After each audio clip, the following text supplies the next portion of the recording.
here's the basic group in the Oldies theme.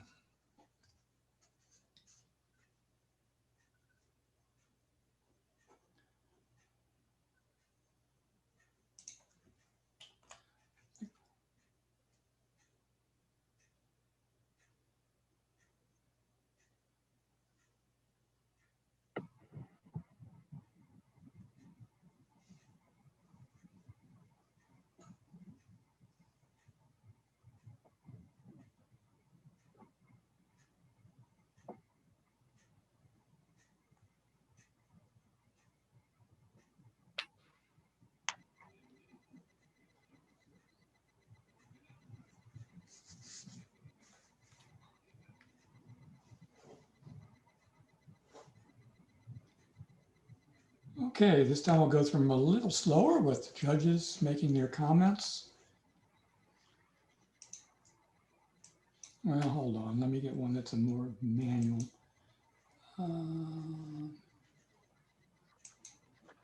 Nope. Here we go. Okay. First image is Baby Blues. Brian Nixon's going to talk about this. Well, he will if I get it to the right picture. Okay. I just realized now there's two pictures of Baby Blues, but yeah, that was actually named Baby Blues. Okay. First of all, it's an adorable baby, whoever it is. The look of bewilderment on her face is just adorable. So talk about this photo. Two things happen here. It's if this was a spontaneous candid, it's a great shot. But if it was an attempt at like in a portrait, there were two directions I would have gone in this one. One would have been either a wider shot to where the entire child is in frame. Right now, her arm is cut off on one side, her hand is cut off on the other side. You're not getting the whole dress. You're losing a lot of the image. If the focus was mostly on her, obviously, I'm just going off by what the title's called, Baby Blues. I imagine it's a play off the dress, but you're immediately drawn to her eyes. So the other direction I would have gone would have been a very tighter crop focusing on those eyes. Mm-hmm. But I mean, the colors are great. It's a very fun photo. It's not easy to get these images. Speaking from experience and I have a daughter that now likes to pose, but didn't beforehand. But anyway, it's a very fun image. And it's a great candid shot of the child. Okay. Yeah. Next image is Temple of Heaven, China. And Gary's going to talk about this one. Hey, Mark, yeah. Can you move your cursor off the screen? Thanks. I don't know if we were supposed to hear that or not. No. Anyways, I'm going to preface my remarks real quick just by saying hello, everyone. Thank you. And thanks to Mark for taking a risk here with me. I like to make it very clear. I'm going to reiterate what was already said. I like to make it very clear that this is my opinion. I'm going to share my opinion, my thoughts, my reactions to the images that I've been asked to talk about. I work very hard to ensure that my comments are about the image. They're never personal. We all have more successful, some more successful images than others, and I'll be the first to admit that I have plenty of throwaways. So don't think that I am all that in a bag of chips. Okay. This one. So this Temple of Heaven. So. There are things about this that I like very much. It makes me want to go, first of all. So I think if that was the intent of the image, then it was very successful in that respect. I appreciate it appears to me that the maker was attempting to frame the temple within the building that we're standing near. I don't know what the building is, of course, and but it looks like an attempt at a framing within a frame. I don't find it for me very successful. The frame, the attempt at the frame is very dark. I think a lot of the detail is lost. I can't really tell where I am. The people I find distracting because most of them aren't looking at the temple. So that to me produces a conflict in what I'm supposed to be looking at. What is the subject here? Is it the temple or is it the people here? Excepting the couple in the white outfits on the lower right. Speaking of taking a step to the left or right, in this case, I would have suggested taking a step forward to bring all of the temple into view. Having it cut off at the top is not something I particularly care for. But again, I have made many shots like this, so I'm not a pro. I don't pretend to be a pro, but it's just something that, from a composition perspective, I feel it is something to keep at the forefront of one's mind when one's looking at this. I like the colors, and again, ultimately, I like the activity. It's interesting, and yeah, I'd like to go. I'd like to see this place. It does interest me. Thank you, Gary. Okay, next is Hairfire and Clay. Yeah. Can you, everybody, how's my volume? Great. Okay. I appreciate Gary kind of giving us a little background on himself and what he looks for. I like to start by just saying what I see and then see if I can determine any kind of story or meaning why the photographer took this picture, and then go on to maybe interpreting some of the technical things, you know, the color, the focus, the depth of field, etc. And then I like to, you know, just consider where it, you know, with the scores we have to give. We have sliders, we have 6 things to look at. I don't want to take up the time to say how I scored, except for the total score. From 70 to 80 is above average. From 80 to 90 is very above average. 90 to 100 is like, wow, awesome, perfect almost. And probably, I mean, when I first saw my scores that people gave me, I was like, oh shucks, you know, I got a 70. But that's still, in this scheme of things, a above average picture. And also, of course, we're thinking about the basic class of a photographer working to get more experience. Now to this image, it's a wonderful picture of a young woman, her expression, and then most of all, we see that she's backlit with this wonderful red hair, and the hair is all very sharply focused. I think the meaning and story for me is that, you know, this person, she's looking at the photographer with a very pleasant expression, and they're taking the picture of her to capture the moment, noticing that she has her hand raised, the ring, maybe a friendship ring. But I found this to be a very strong picture, very above average. The improvements or suggestions would be, although the background is out of focus, is still somewhat distracting. And if we had another opportunity to move left, right, or looking for a less distracting background, that would be great. Also, there's quite a lot of space on the right-hand side. If I had to suggest a cropping, I might crop more on the right side to have more of a square format, so there's not so much on the right side of the picture. I appreciate a lot of times we say the rule of thirds, put the person's face at this intersection of one of the grids, which this does. It's slightly off center, it's pleasant. It's just a great strong photo, especially of this young woman. Okay. Thank you. Next image will not have an oral critique, but It's called Like a New Year, It Begins from the Old.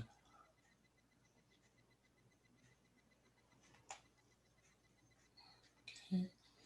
This image is entitled Rim Shot.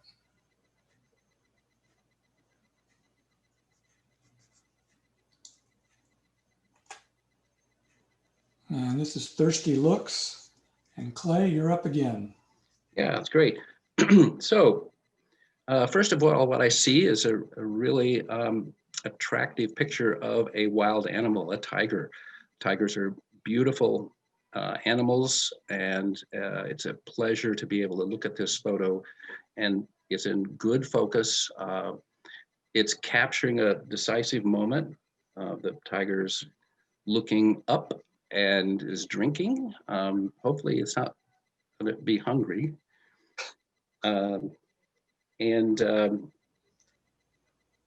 wondered in terms of, okay, so the photographer is wanting us to appreciate nature, wanting us to appreciate the beauty of this animal, which I think the photo really does succeed there. And it also succeeds at capturing an interesting moment. In terms of technical things, it's a rather flat image, so that if there was some way to post-processing in terms of getting the more rich look to the animal with the fur, the orange, it's sharp, especially the eyes, and maybe we could work on doing something with the background so the large stones in the upper right don't draw away our focus. We could crop a little bit more on the right, and so it wouldn't be so distracting. There is the possibility, maybe, if, of course, this is taken probably from a distance with a telephoto lens, but if you could, again, remember that try not to take all your pictures from a standing height, crouch down, get more at the level of the animal itself.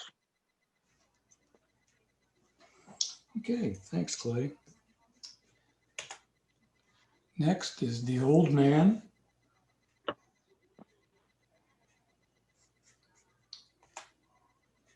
Platform 1.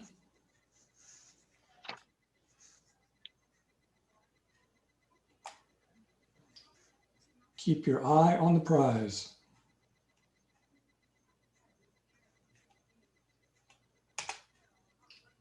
Lake Michigan waves breaking at Frankfurt. Brian?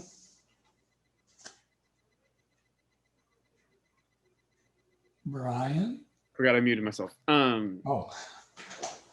We're good. Love the colors in this photo. I love the blues to the greens. I mean, it's a rather unique sunny day on Lake Michigan. My one thing about this photo is if it was meant to be, it's mainly the way that it was cropped. If it was meant to be a wider shot, it's cropped kind of weird for that. And the distance that the person is standing from the actual action of the photo takes away from the drama of what's actually going on. And by that, it makes the foreground with the beach kind of distracting, since the focus is obviously the waves breaking across the pier or the jetty. And if the photographer had walked down to the shoreline and actually gotten this from a more direct angle, more not from looking above, but actually looking into the action, the drama of the photo of the action would just be increased tenfold, and you'd have an amazing photo on your hands. Other than that, I mean, everything is sharp. It's a great looking photo. The colors are great. The exposures are great. It's just the distance from the action takes away from the photo. But I mean, to sort of describe how I judge photos is I take in I mean, especially with the oldies, I take in effect that, yes, these are the basics. I mean, this is the basic group, this is the intermediate group, and this is the advanced group. And I'm also factoring the fact that these are photos that were probably taken years before, when a lot of these photographers were getting started. So I try not to be too critical, but or offer suggestions on how to do this again and get a more dramatic photo. Kind of went off on a tangent there, though. Sorry about that. But it's you know, it's a great beginning shot. The next time they have this opportunity, take a risk and get more into the action. That's the best way I could say to improve this photo. Okay.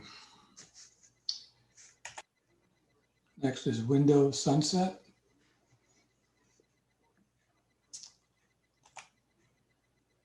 Devil dog launch.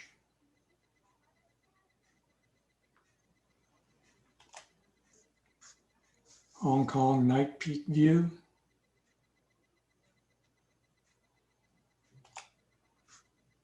Tulips and roses. And this is Erie. Yeah, okay. I might annotate this. We'll see. Actually, I'm going to annotate this. Get my pen out. So I like what I think the maker was attempting to do here. I think I think dead and spent flowers are kind of fun.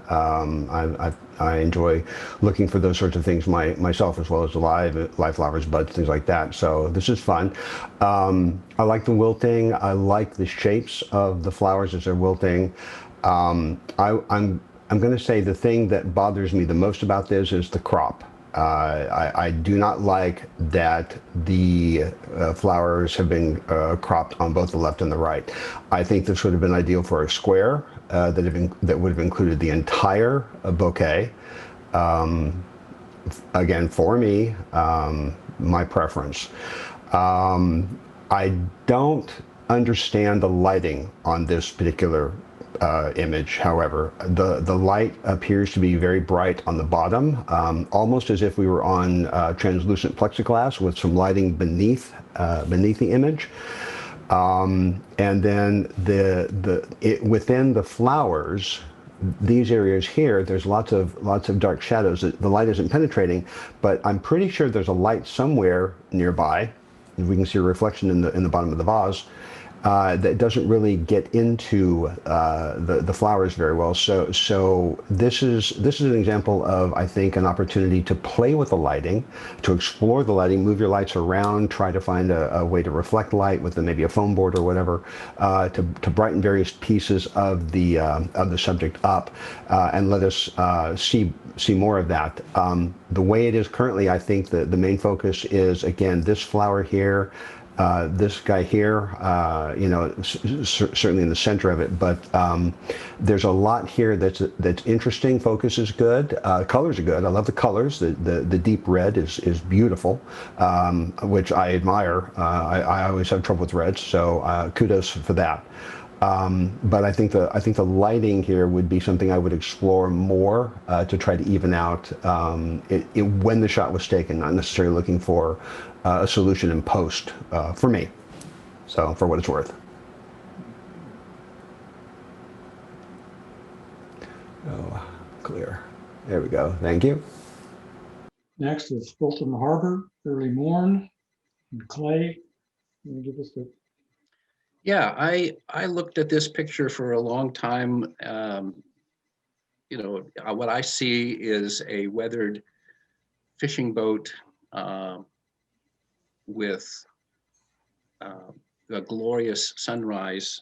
We know that from the Fulton Harbor Early Morn title, but we can also see this clearly in the light cream colors, the rising sun. We see that it's a very calm morning with the reflection. Everything is gloriously reflected in the water below it. The cropping and the sharp focus, the technical aspect of the photo lets us really take in the whole scene. We can study the details of this.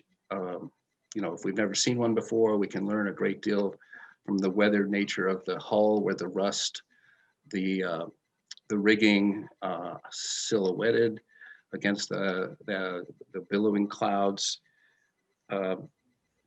from that point of view, it's a very strong, very above average picture. I wondered, it was hard for me to tell for sure whether it wasn't that, maybe it's because whether or not there was a level horizon in terms of composition. Sometimes people pick this out as a point to critique. The docks slightly tilt down to the left, even the horizon in the back. I couldn't be for sure if it's slightly tilting. It didn't bother me, but I just wanted to point that out. A lot of people usually focus on those things. It's easily corrected if you can check it. That would be great. I think that what this photo means to me is it captures the hopeful mood of daybreak and the coming day of work. And I think it captures that mood very well. I congratulate the photographer on being there at probably an ungodly early morning hour. But it was great that they went down and took that picture for us. Okay. Next is Purple Morning Sunrise. And Brian.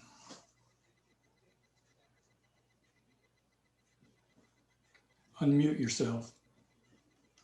Sorry, it did it again. I love this photo. I love that the foliage being silhouetted is actually crisp, in contrast to all the colors being softly out of focus in the background. And you also get that nice line of early morning mist in the grass, which is something I've always wanted to go out and try and capture myself. I'm an early riser for work, and I constantly see this stuff driving to work. And I'm always criticizing myself for not having a camera ready when I do see it from the road. My main technical problem with this photo is, again, is the cropping, and it's not even that bad of an issue. It's just because the foliage in front is so in focus and so crisp, it's slightly jarring that it's also cut in half in some parts. You have, the wheat or the weed off to the left, the tip of it is just slightly cropped off. And then you have the leaves on the right, and it just a slightly wider shot might have been a better choice if the foliage in the front was where you were supposed to be focusing. But given the time of day and the conditions, it's a great photo. It's an amazing capture, and I love the colors. Good job. Okay. Thanks, Brian. And the last image in this category is Storm Brew. And Gary. Okay, so a seascape, which is awesome. I don't know any clue where this was taken because we've got a rock jetty involved, but I like the fact that somebody was out perhaps at sunset or late in the afternoon on a stormy day. It's awesome because clearly we've got storm clouds and rain over here. Lots going on in the background, which I think is lots and lots of fun. So I really appreciate that. I like the composition of this shot quite a bit. The use of the large rocks up front, and then we've got the shape of the jetty. I'm not really fond of whatever that is out there, but it doesn't really detract for me much. I really like the splash, the action here. So the choice of shutter speed to capture the energy of the ocean is for me really interesting. I really like that. What I'd like to see, for me, what I'd like to see is that this looks blown out to me, at least with respect to most everything else. There's a lot of really bright spots here, and they are, for me, just a little bit distracting. I don't know if that's the subject that the maker wants us to look at, but it is constantly drawing my eye because it is the brightest thing in this particular image. I'd like to see perhaps some dodging and burning down here, on the rocks to bring up their prominence, and I would like to see perhaps some more detail in the shadows. We've got some detail, but perhaps some more could be brought out and make it more interesting. Finally, it might be possible to do a touch of vignetting. Because there's this bright area over here and this bright area over here and this bright area down here that for me, I think distract my attention. I don't think they're relevant to the composition of the photograph, and I think a little bit of vignetting might help tone those down a little bit. Overall, this is the kind of shot where a graduated neutral density filter or a half neutral density filter comes in handy if you can do it. Not always practical. At the point this image was made, we don't know how experienced the maker was in doing landscapes. But great that they found an awesome location, a wonderful sea with lots of texture and interest, and the rocks are great. And I love the sky. I'm big on angry clouds, so that for me is very attractive. So I'll stop there. All right, thank you, Gary. So, Can I jump in for a second while you sort things out? sure. So Mark asks us, he assigns the photos to the judges, the panel of 3 judges or jury members, and he then lets us choose. Oh, so I was assigned for 5. It's a small group, 17, 3, so I want to assure that we went past some pictures, and it's disturbing. Your picture comes up and nobody says anything, it just passes by. That's because he allows the jurors to pick out the 3 pictures that they want to talk about. So we've got 3 times, 3 classes, 9 times. That's a time constraint that we have. So it's a little disturbing and unpleasant, of course, if your picture doesn't get talked about, but be assured that every picture gets written comments from the jury members, and you also get scored. So I hope that when you have a chance, go back and look at your pictures, and you'll see the comments that are written by each of the jury members. Is that right? Right. Yeah. Yeah, let me add here also to what Clay has said. Absolutely, spot on. I think it's important to point out also that me personally, I won't ever choose the best pictures to talk about. To me, the strongest ones are the ones that are probably least interesting and least informative and least educational. I'm more interested in finding images that are probably something that many people would see and want to shoot and that they can learn from. So my goal is to find things that are actually of interest from a critique perspective, not from an appreciation perspective. If that gets me voted out, I'm okay with that. I understand. No, Gary, that's exactly right. That's my approach as well. Okay, we'll move into the results. We have 5 places, 2 honorable mentions. The first honorable mention is Devil Dog Launch by Charles Schwartz. Congratulations, Charles. Hair Fire by Michelle Johnson, a really beautiful image. Honorable mention. 3rd place goes to Susan Park, Purple Morning Sunrise, really well done. 2nd place, Dennis Eisenberg, Fulton Harbor Early Morn. Dennis. Dennis is Mr. Fulton Harbor. And 1st place is Storm Brew, Jim McDaniel. Really, really interesting picture. So congratulations to all of you on the hard work and great images. Isn't this like due to move up to intermediate at this point? Yeah. We did move some people up. I got forced. Well, forced is a hard word, but I got upgraded, I guess. You got shamed. I got shamed. Go ahead, Okay. Josh. We will move on to the intermediate category. We have 22 images here. And so.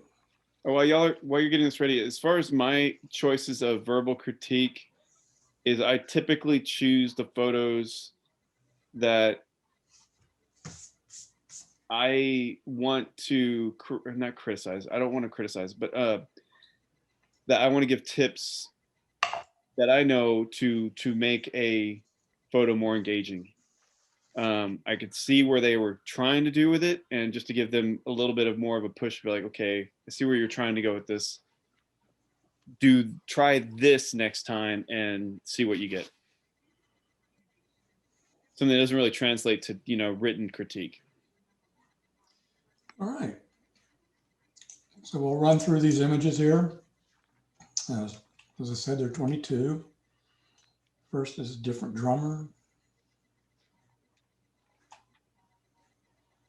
Moving on up. La femme fatale. Table tennis intensity. Market trader. Like that. Pleasantly insignificant.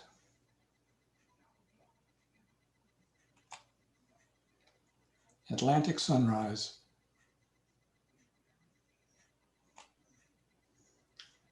X Games at the Capitol.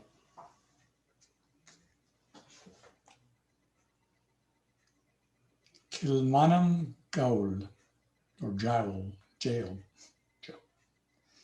In the canyons.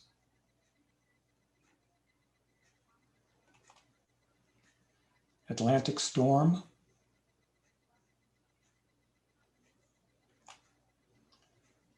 Halls of government. Menswear.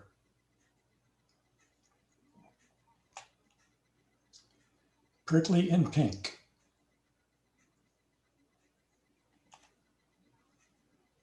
Seed heads in sunlight.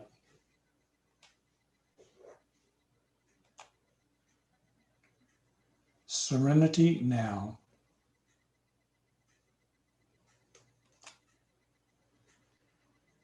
Yawning is contagious.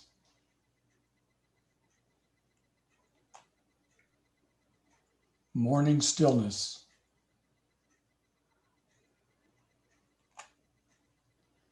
Mills Pond with fall colors.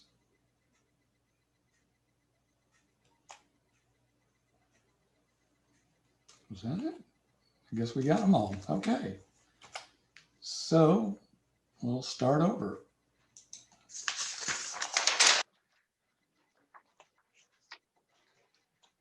Oops, back up. Okay, different drummer.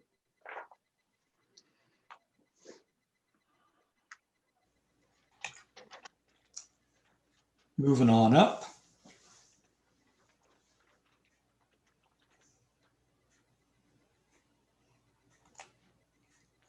La femme fatale, Gary.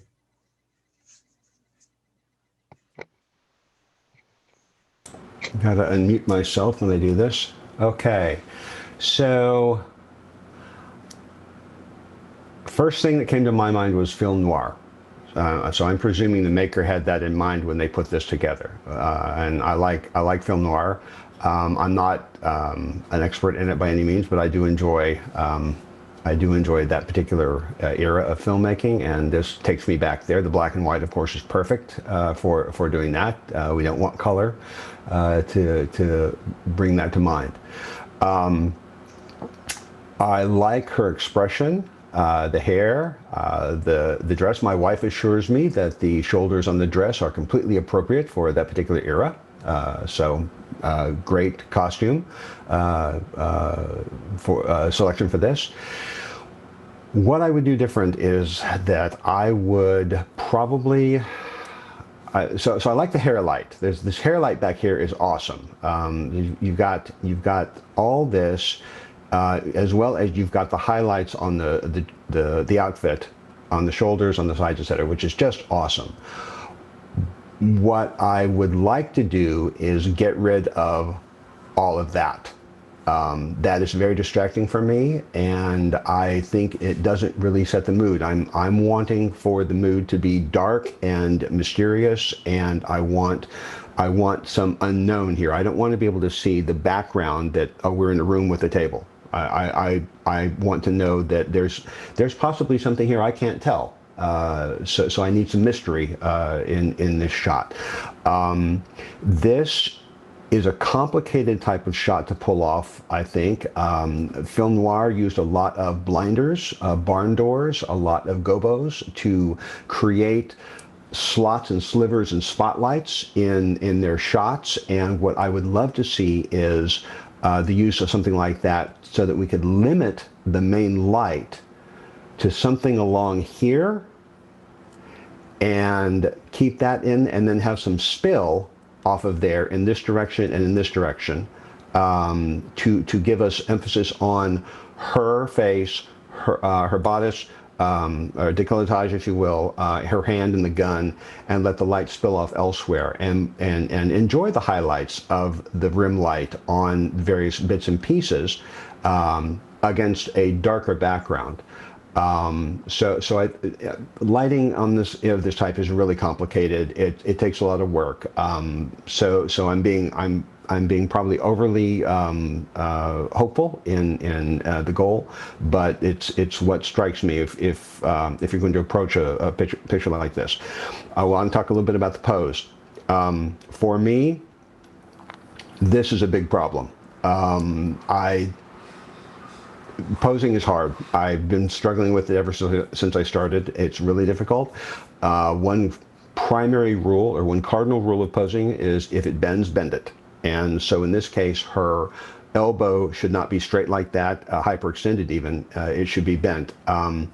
If the if her hand had been turned towards the front of the table, the elbow had been bent, she could have completely moved her left shoulder forward, still kept that gun in sight, and been able to bring the shoulders to a point where she could add some sexiness, more sexiness to it, not some, but more sultriness to the pose than we currently have here, and it would have solved the non-bent arm problem in this particular case. So, and overall, again, vignette I think would help here to darken those corners and again add to a sense of mystery in the shot, as opposed to having a brightly lit room behind her.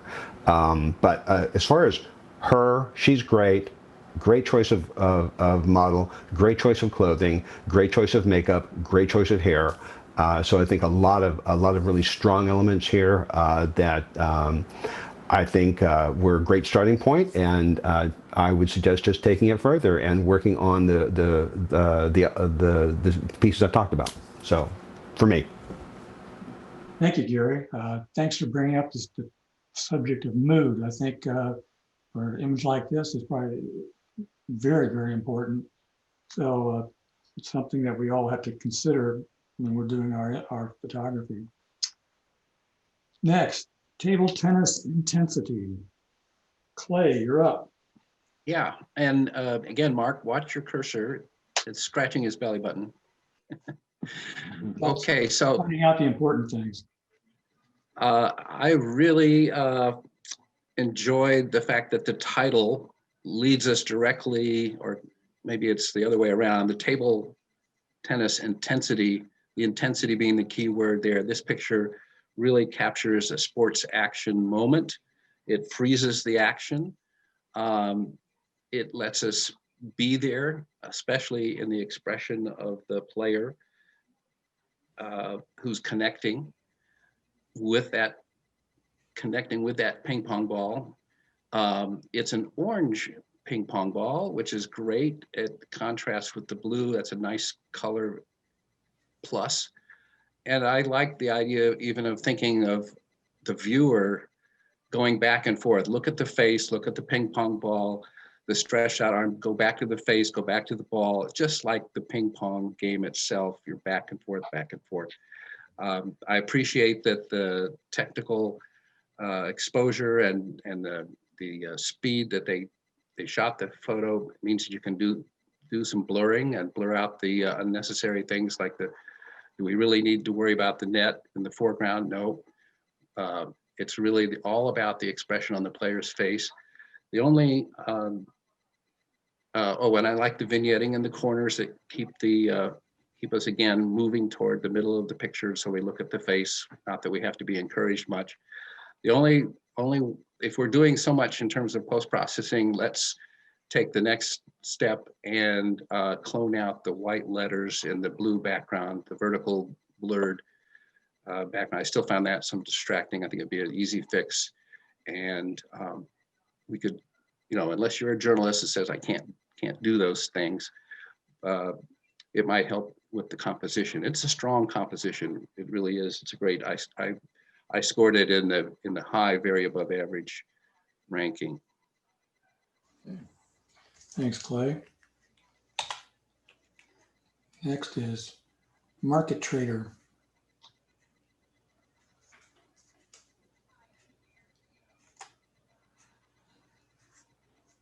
Next is Pleasantly Insignificant. And Gary. Okay.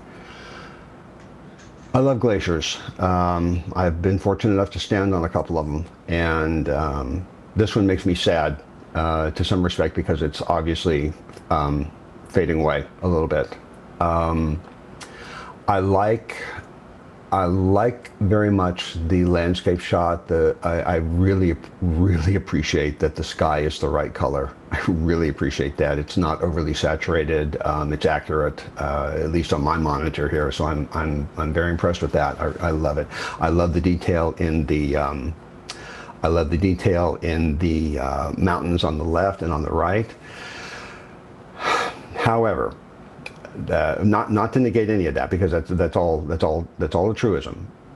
I am confused by what I'm supposed to be looking at. There is a guy in the shot in a red jacket in the center of the shot.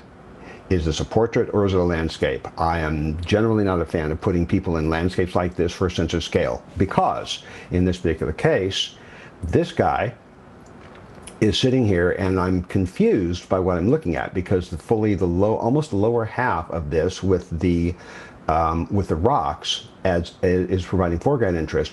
But what I'm not understanding is there are people out here.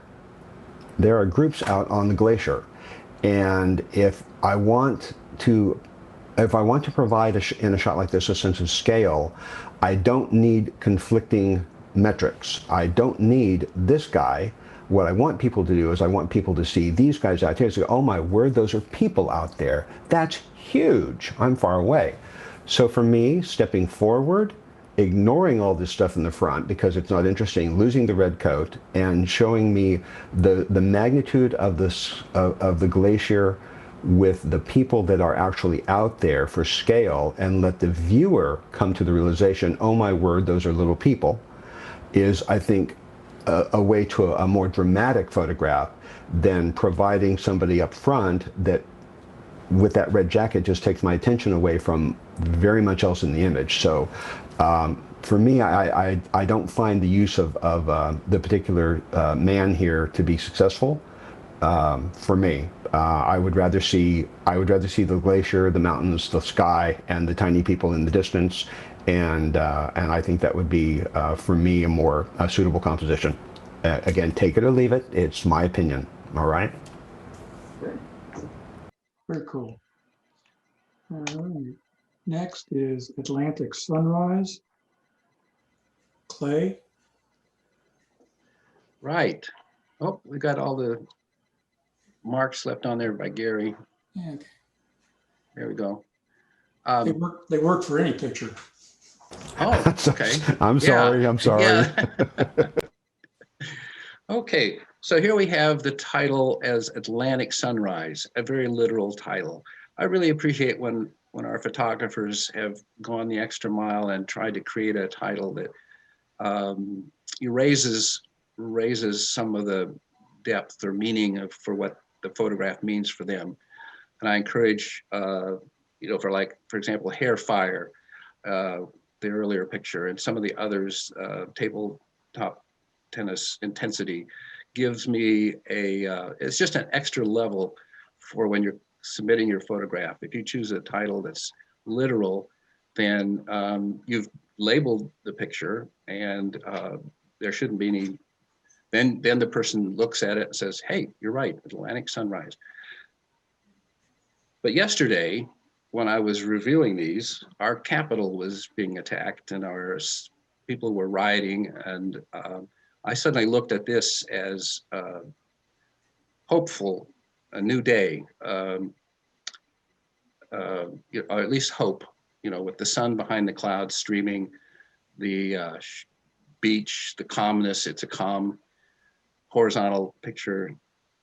It suddenly had a different meaning for me in the context, which was unique, very unique yesterday.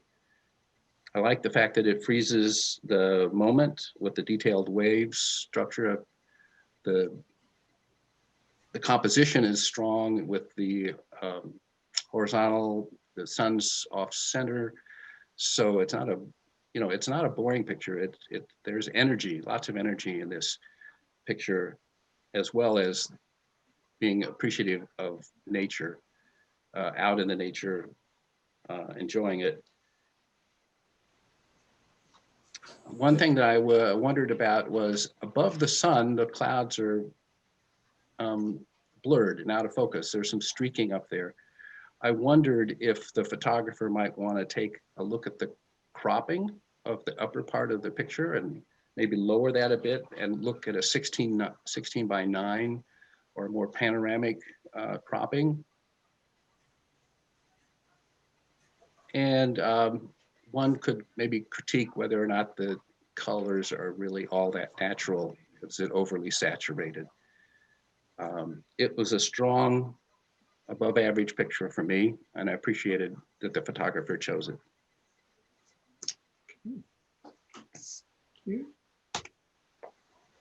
Next is X Games at the Capitol. And Brian, this is your Yes. kind of picture.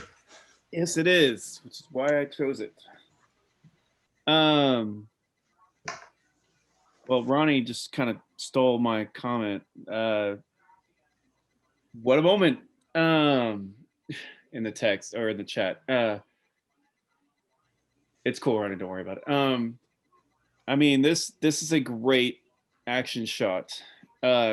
Talking specifically about the subject. We'll go into the framing in here in a second. I do a lot of these shots. I shoot a lot of skateboarders and BMXers, and I know unless you know where to expect the top of the action, you're not going to get it, and you definitely won't get it this in focus. I mean, the BMXer is perfectly in focus. You could see down to the wrinkles in his pants. I mean, it's a sharp shot. I mean, it's great. The colors are great. We come to the framing, and it being vertical like this, I understand why they framed it this way, but it would have, in my opinion, if it was a wider crop, you would still see the subject. Not necessarily, you don't need to see the ramp. You don't need to see where he's launching off of. The blue sky and the openness of the blue sky and the clouds actually add more to the photo, and you still don't lose the subject. You get to see the openness that he is, and his pose, the stunt that he's doing, invites you to that openness. And to crop it this vertical, it makes it claustrophobic. It takes away from that big open action. You don't truly understand how high off the ramp he is. And if it's my guess, he's easily about almost 10 feet, probably off the lip. The Capitol in the background's great. It is definitely something I would see on an X Games poster if the X Games had stuck around in Austin. But great shot. And these are not easy to pull off, and that especially without a flash. And that's a great shot. Good job. Thanks, Brian. It's nice to have people who have done similar shots critique them. Kilmanam Jao. Does anybody know how to pronounce it? It's a jail, and that I just don't know how to pronounce jail. Jail. Okay. In the Canyons. Clay. Okay. Yeah, this title is the kind that I'm appreciating in the canyons. Certainly captures a mood and a geometric point of view. And it shows modern buildings reaching up to the clouds. The point of view, the perspective, everything is reinforced by the strong geometric lines. We get a feeling of grandeur from that, especially the building in the middle with the glass. It's classy.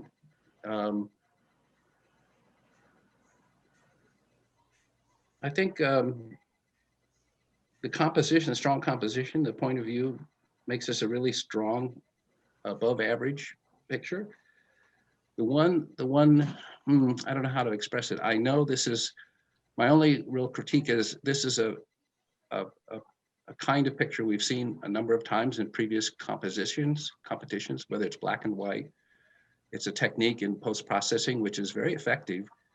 And I think that the choice to submit these, you have to risk the fact that a judge might look at it and say, oh, we've seen that before. Sort of like sunrises, I suppose, too.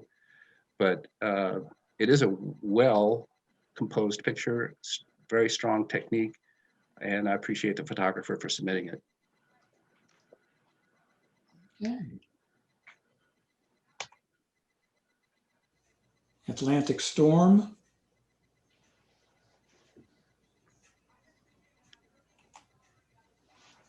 Halls of Government.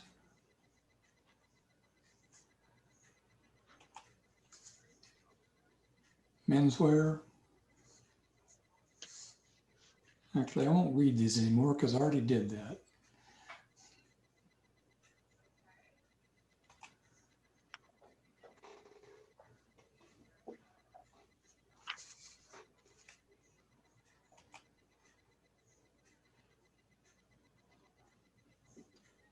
I like the title on this one. Yeah.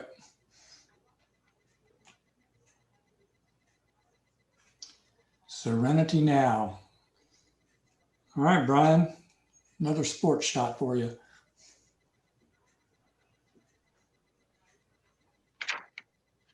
Man, I gotta remember this. Is golf really a sport? No, and I have strict rules Not on what a really. sport is. Don't we have golf other is things mostly to argue hiking. about? Yeah, let's argue about it. A sport must have somebody playing defense, and there's no defense. Is it exercise? Is it exercise? It's walking. It's It's a lot of walking. it's a recreation activity. Yes, it's a relaxing. Yeah. For most of us, this would be exercise. Okay. It's just another excuse to drink in the woods. Yeah, some people would say it's a way of Is life it in the too. woods? It's not really in the woods, unless you're in the rough. And I can't believe I know that term. Anyway, You've never seen me play. I'm in the woods all the time. it's called the rough, Josh. So it's a very serene shot. I like the title is playing off of two of my favorite things. It's kind of funny. It's playing off of the show Firefly, at least to me anyway. And it's also obviously playing off the famous, Dad Costanza phrase from Seinfeld. And it does evoke a serene feel. That being said, it's a little too hot. It took me a moment to actually see the golf ball. At first, when I looked at this photo, all I saw was a golf green, the tee, the mountain, and a glaring sunlight, hitting me.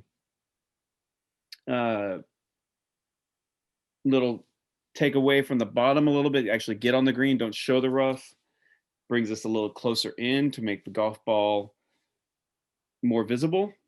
And obviously taking down the highlights, I would almost take the entire photo down about at least a stop, maybe even a stop and a half. Because that sun is just in your face. You lose a lot with that lens flare also. It is as far as mood goes, it does evoke exactly what the title says. It's a very quiet, very serene shot. You almost feel the temperature. You could feel the silence in the air. It does a good job of evoking that kind of it does a good job of evoking emotion. Just on a technical scale, it's just way too bright. It needs to come down a little bit, but good shot. Okay. And I do mean that on a golf term either. Also, that's pretty close to the tee. But no dad jokes. Fine. I'm out.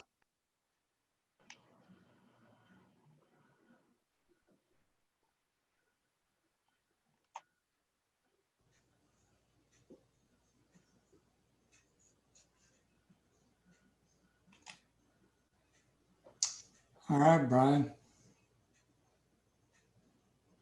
Okay. I chose this one for obvious reasons. I recently found myself as as literally the guy that is standing behind in the background there as a still photographer for sets for film production. And since I pointed him out, we're going to start with him. I love the fact, as a stills photographer, that you see him clearly in the background, intently looking at whatever the boy is reading for this particular scene. And you can see his brain working like, am I going to get the shot of actually that document that he's reading over his shoulder? You could see him figuring out his shot. And it's a great capture of that moment. If he were the subject. Chances are he is not the subject of this, and this is taken as a spectator looking onto a film set, or maybe even an extra who hadn't been called on looking onto the film set. This is obvious. This is on the set of True Grit. The title says as much. The framing is weird. It's almost like it's almost a 4x3 when it should be a little wider. Mainly because there's an extra on the right-hand side of the frame that was cut almost in half. And then you have the PA in the front. And I know he's a PA because of the number of hot bricks he has on his belt, which are batteries. Anyway, I'm going to technical terms. He's in the foreground, and unfortunately that makes him sort of you immediately go to him as the focal point, which takes away from all the background action that's happening that you should be going for. It's a great behind the scenes shot. You would definitely, as in my profession, you would definitely see this being used in media and also in not advertisements, but like, write-ups, media, magazines, that kind of thing, detailing behind the scenes shots of a big production. But it just, the frame needs to be wider and a little bit darker. But I love the fact that they got that still photographer in the middle of a thought for his next shot. It's just a great candid of him. Thank you. Morning Stillness. Gary? Alrighty. So we're in Venice. I'm assuming we're in Venice. It looks like Venice. I don't know of anywhere else where boats can be seen such as this. So what I like about this is I love the blue and the red, especially the red being the exception to the blue, the entire frame being focused on the blues and grays with this one pop of color. So I think that was a very good choice on the part of the maker.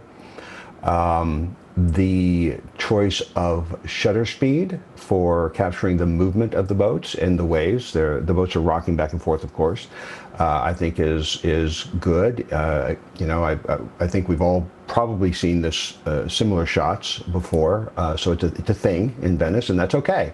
I think it's great to go do the classic postcard shots yourself rather than just picking up a postcard. I think it's lots of fun, so I encourage everyone to do that. What confuses me about this image, however, is the background. The background's in focus, really in focus, and I can't decide what the maker wants me to look at. Does the maker want me to look at the movement of the boats in the foreground?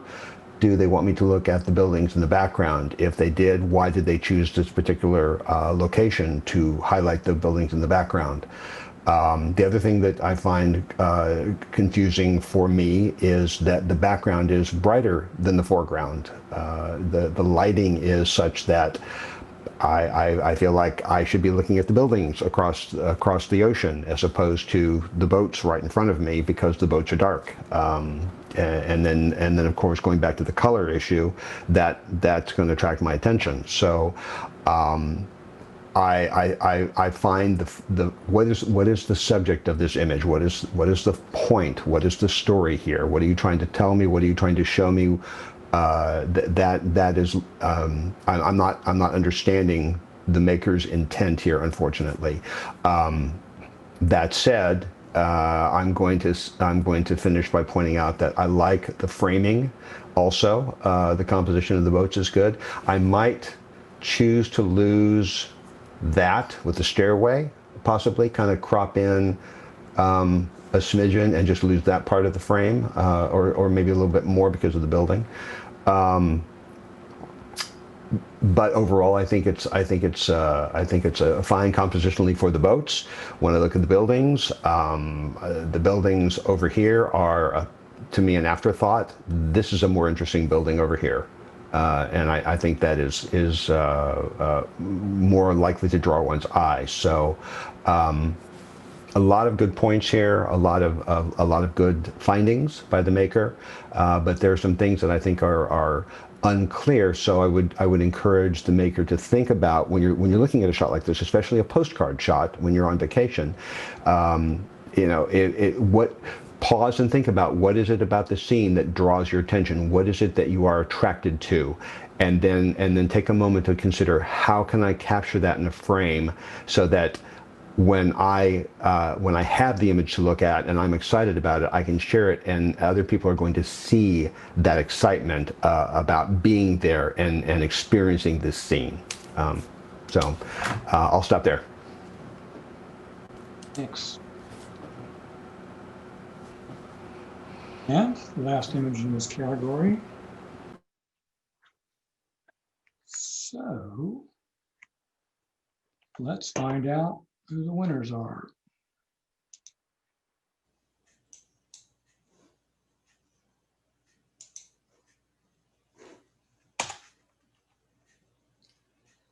Honorable mention is La Femme Fatale.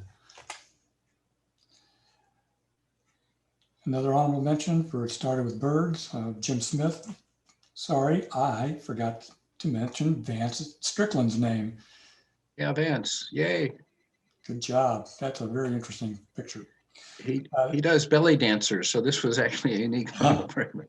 With Jim Smith, It Started with Birds. Ed Pete, honorable mention, Atlantic Storm.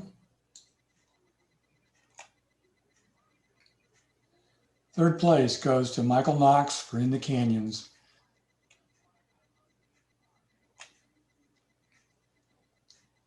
The X Games at the Capitol is Michael Knox, second place.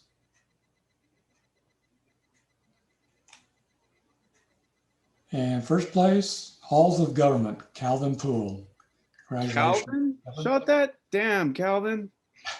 Good job, Calvin. Is he here with us? I don't think he's here. I didn't see it. He catches a bunch of good shots. The symmetry in that is really, That is- really, really good. Yeah, you got to be able to set that up right so it doesn't look tilted. It really carries a message too about I don't know, the meaning of government. Yeah. Yeah, very. I don't think I'm the only one that saw the hand sanitizer at the end of the hall. That's literally what the dead. You beat me on that one. Really? Yeah, I'm pretty sure that's a hand sanitizer station. Oh, I'm not arguing. That would be a clever. You know, when judges, when we're looking at the screen, you can't. Am I wrong? You can't blow it up and zoom in. You can't. No, not with this. No. So we're looking at the full frame, and if it's something like so small, I wouldn't have gotten it at all Yeah. because I can't zoom in. I mean, just the form of it and where it is, just that's where my assumptions are leading me. But Okay. Now we get to our last category of the night, the advanced group. We have 26 images, which is our biggest group now. Oh boy, it's 8:30. All right, so we'll move along a little quicker. Let me get my list here. Oops, come back. Okay. Milan train station. Dune shot.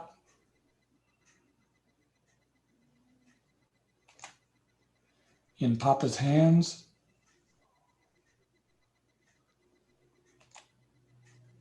The macaw.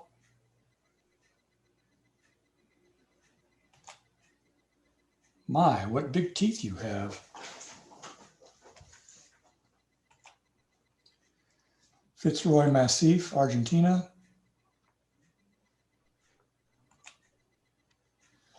Mesa Arch at sunrise. Langtree sunrise.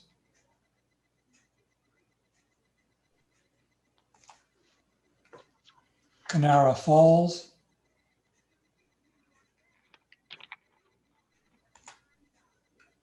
Vesuvius.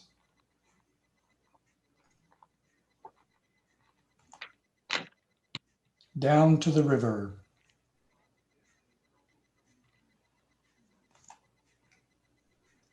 It's a cold day to be up in a tree.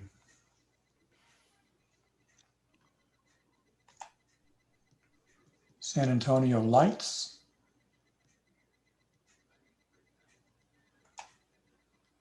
Raining in the Antelope Canyons.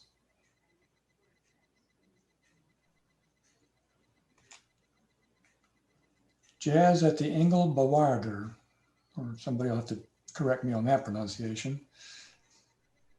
Could be Bavarder. Manarola mood.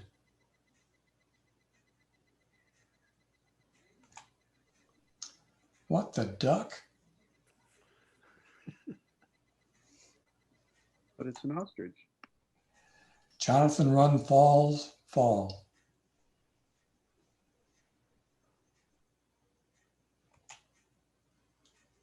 Last run.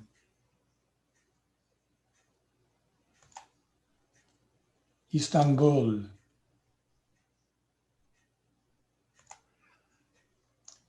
Muley Point.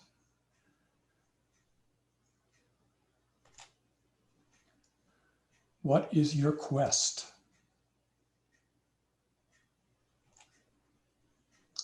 Floral Dream.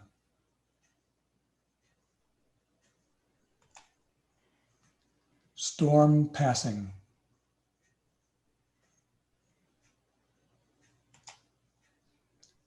Humming Along.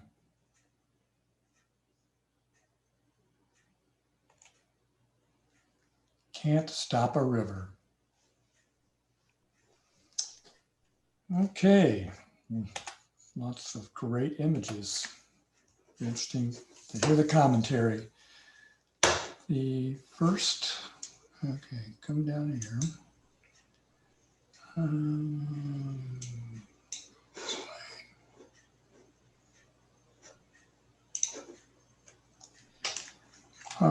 Oops. Yeah, that's it. Okay. First image has no commentary.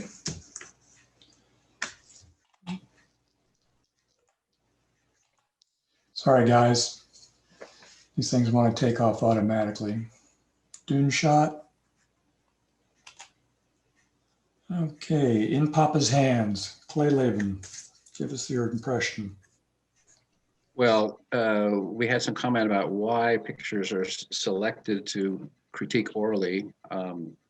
This was one I just couldn't allow to pass without some oral critique, and at least, you know, appreciation. I'm honored that I was able to critique this one. It's a black and white image of hands holding a baby's tiny feet. We have an incredible range of light to dark, of vignetting, of focusing on the hands and on the baby's feet. For the meaning, I just, you know, it's such a close-up point of view, and it tells a story to me of deep caring between a father and child, you know, Papa's hands, a literal title, but also one that as you gaze at the image and study it, the textures on the hands, the feet, all are enhanced by the black and white. It's such, you know, it's so well processed, it's so well considered. Also to think that maybe this was a spontaneous picture, it's not a studio shot, that they were in someone's home and managed to have this picture and then work with it in post-processing to bring out all of these subtleties in the texture, the hands with the black and white. It's to me, it's a fine art photo, just an amazing photo, and I appreciate it so much. Clearly an advanced photographer, belongs in the advanced class. You know, I felt it was in the wow top category where it's technically perfect. I know we could, I don't know how other people feel. I was privileged to be able to talk about it. Honored to be able to talk about it. Thank you.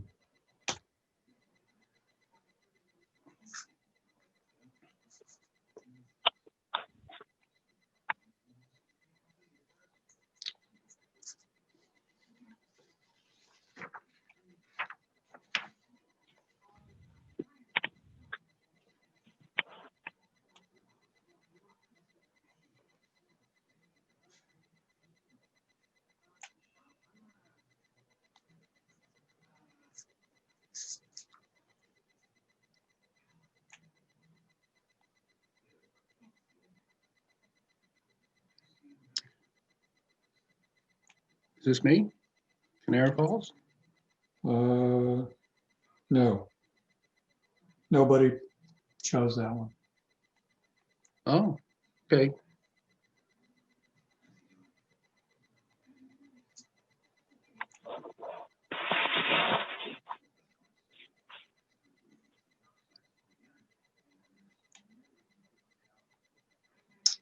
This is you, Clay.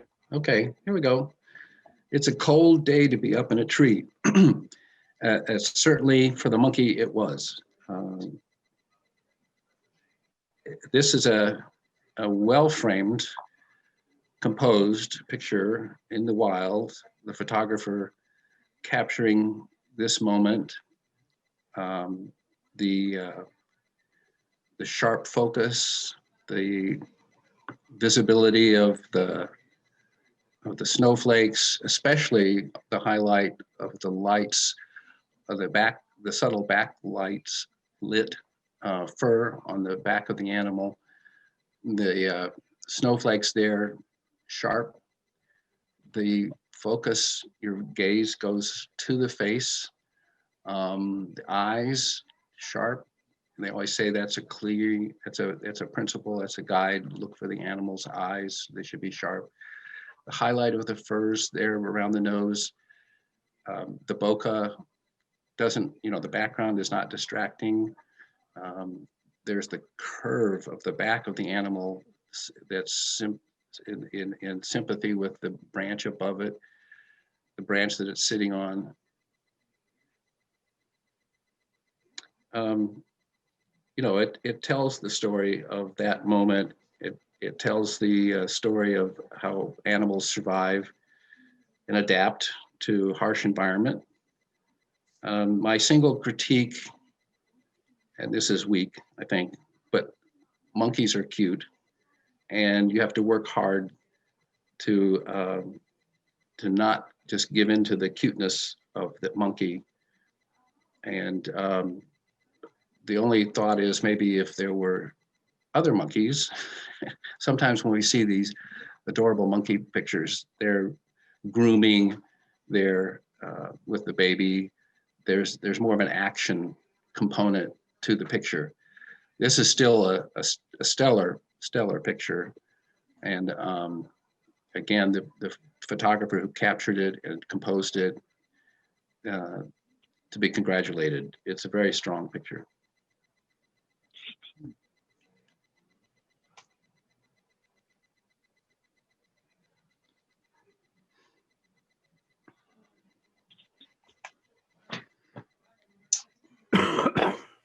Jerry, Okay. So I'll be honest and say this one grew on me. I wasn't sure how I felt about it when I first saw it, but as I looked at it and pondered it and worked on my critique, it grew on me quite a bit. Obviously, we're in Antelope Canyon, the Slot Canyon. There aren't too many of those in the world. So congrats to whoever was able to get in there. I think that's great. Not something I've been able to do or will maybe ever do, possibly, but I appreciate the work here. I love the composition here. The lines, the curves, the shadows, the highlights are wonderful. I just think they're brilliant. It is a bit atypical for a shot in Antelope Canyon. Usually we're pulled back, so I like that we're zoomed in on a particular section. The part that I wasn't, the part that threw me initially was the rain. I wasn't sure how I felt about the rain, but as I've spent time looking at it, I like that there is some movement here. The shutter speed capturing the rain in movement is great rather than freezing it. I do like that. I appreciate that while the stones diagonals are generally from lower left to upper right, for the most part, the rain is on the strong diagonal from upper left to lower right, and I like that contrast here. They are opposed to one another, and that opposition represents a number of things, not just the geometry of the shot, but the opposition between water and stone. Movement and stillness. I think there's a lot of depth here, and even now I'm probably thinking I didn't rate it high enough, because there's really quite a bit here that I think is telling a wonderful story. The colors are vibrant and natural.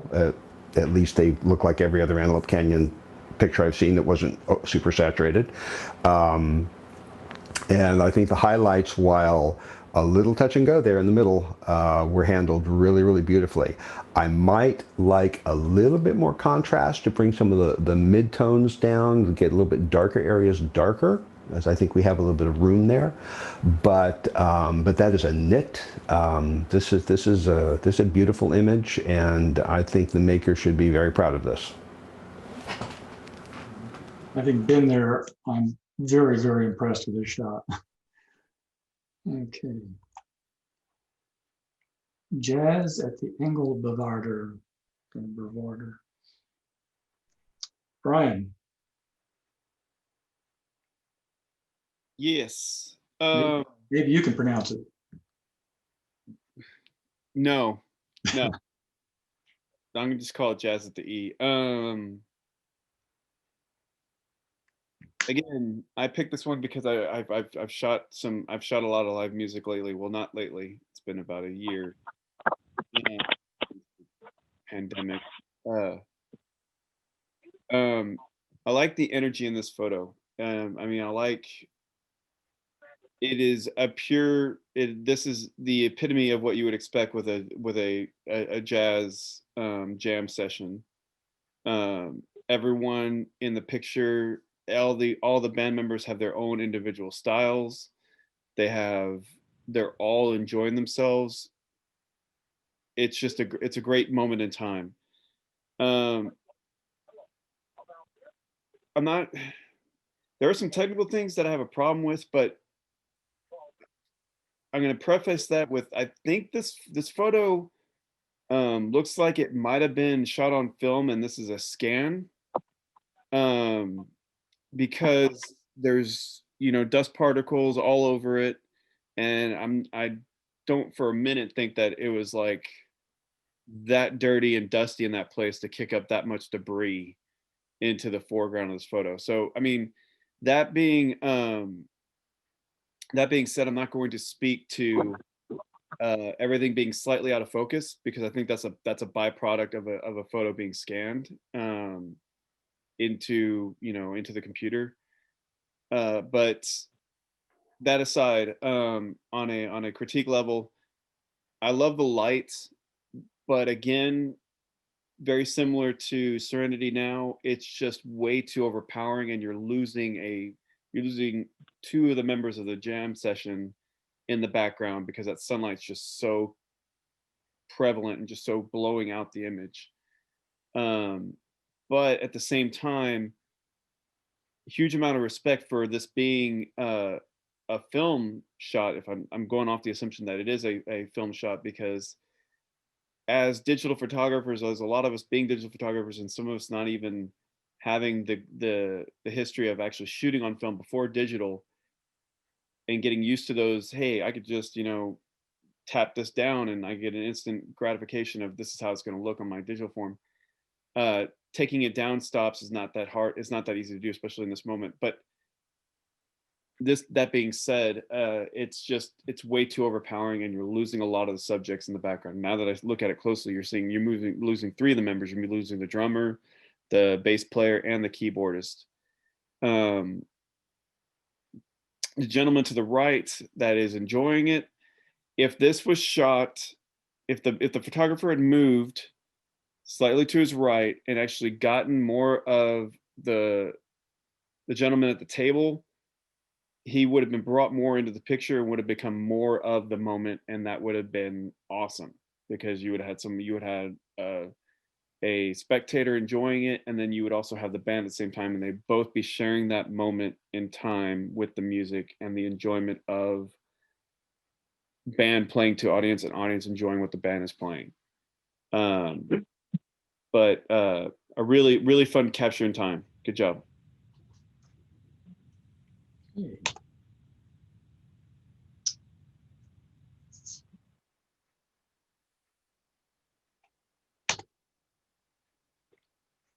What the duck? Gary. Alrighty, so I like me a landscape portrait. I'm real big on flipping the frame orientation from what you normally get, and this being a portrait of a bird, I like that it is in landscape format with lots of space. The bokeh is fabulous. It's not so far that it's just one color, but it's really blurry, and I'm a big fan of blur, so that I found very appealing. Again, this is all about me, in my opinion, but yeah, I like that. I especially appreciate the orange of the eyes in contrast with the bluishness, that's not a word, but the blue tones in the beak and around the head. I think what bothers me most is the title. This isn't a duck. I'm pretty sure this is an emu. I could be wrong, but I don't think it's a duck that I've ever seen that looks like this. But that's neither here nor there. I would encourage the maker to be careful about their focus, because in this image, this is in focus. These are not. And when we're talking about animals, as was just mentioned a moment ago, the eye needs to be in focus. My opinion, it's a truism I think accepted by most people. So I think that is the one area of this image that is not successful. The detail in those feathers is fabulous. I wish the eyes were spot in focus. I've taken lots of pictures of birds over a number of years, and it's always the one thing that I strive for, to get those eyes in focus. It's really, in my opinion, critical with any animal as it is with people. But that said, I do like it. I like that there's a bit of a glower here, at least to anthropomorphize the bird. There's a bit of an attitude that I think has been captured beautifully, and I really like that he's spot on. Just he's looking at the camera. You've got his attention, and you captured the image. And so I congratulate the maker for snapping the shutter at just the right moment. Thanks, Gary. I literally, it's an ostrich. It says in my photo, but we used to raise them. I have scars from ostriches biting me.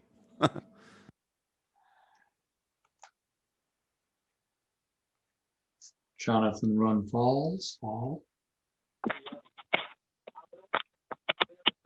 Last run. Brian. No surprise. I don't know how quite to take that. Spirit in which it's given. Great action shot on the water. Haven't seen very many actual in this group since I've rejoined last year of water sports, surfing, wind sailing, that kind of stuff.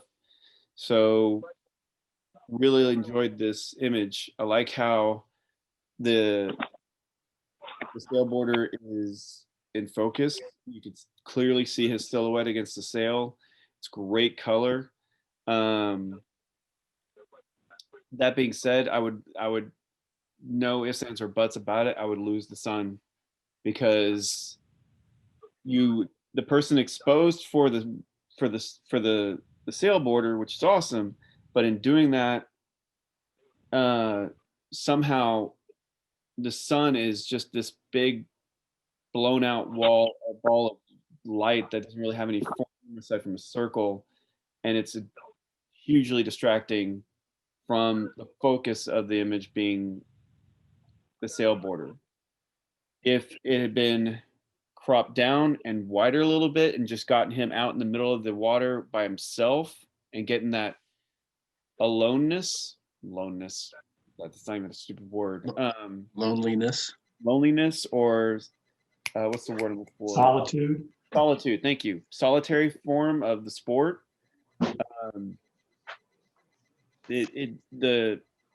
I say this word a lot. I like drama in photos, especially when it comes to stuff like this. It would have spoken volumes, and the sun doesn't really do anything, or the clouds up there don't really do anything for the image. In fact, it does negative things. It takes away from what you're supposed to be looking at, which is the sailboarder. But the colors are amazing. I love the contrast of the bright orange to the darkness of the sea.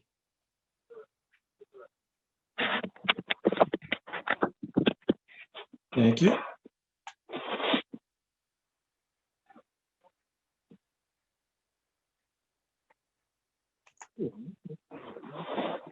Really point. That's me. All right, go for it. Okay, so again, I selected this photo for an oral critique. I didn't want to pass without some chance to highlight what we have here. First thing I did was look up Muley Point on the Google and images, and there are dozens and dozens of photos labeled for Muley Point. It is a fantastic geological place. I've not been there myself, but clearly lots in Idaho. Great, people go there.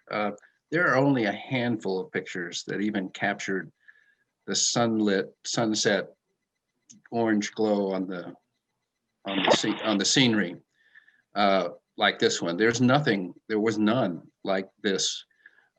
It's original in the sense, and creative in the sense that they didn't look down into the canyon where there's lots to see, or in other views. What's unique and striking about this is the highlight, the scrolling, snaking lines of the sedimentary rock, and that orange right through the middle. You're able to focus on the middle of the notch there, and so the composition is really interesting. Lots to look at because it's in sharp focus.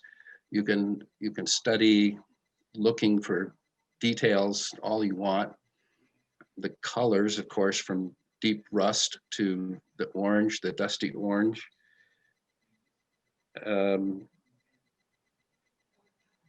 I wish they could also think of a better title that would tell the story. I mean, the story is there. It's a story of vast geological time and the water and wind forces that shape what we see today.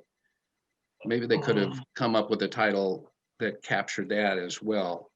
So we're not just looking at a pretty sunset. We're looking at the land, we're looking at the earth. And that's what I have. Really a great contribution to the advanced class. Very, I also, yeah, great. I put it in the wow category and scoring it. Thanks, Clay. Brian, what is your quest? Indeed.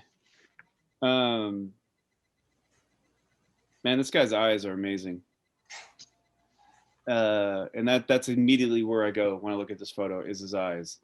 And then from there, I see the detail in the chainmail and the fact that it's not, I mean, I'm not a male chainmail expert or anything, but it's definitely a custom job. I like that you can see the plastic beads interlaced with the actual rings and the chains. It's a really cool style of chainmail. That being said, another thing I like about it is the vignetting, the subtle vignetting, and the fact that it is slightly desaturated works very well for this photo, because his eyes are not, you know, they're almost a metallic blue. They're very steel blue.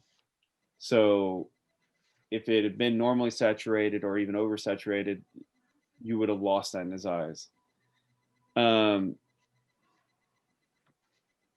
A lot of the stuff on the outer side of the frame are a bit distracting. You could go with a tighter crop on his face and still maintain a lot of power in this photo. And you know, you would see the more detail in his face. You'd see the wrinkles. You'd see, you know, the eyes are definitely the focal point here.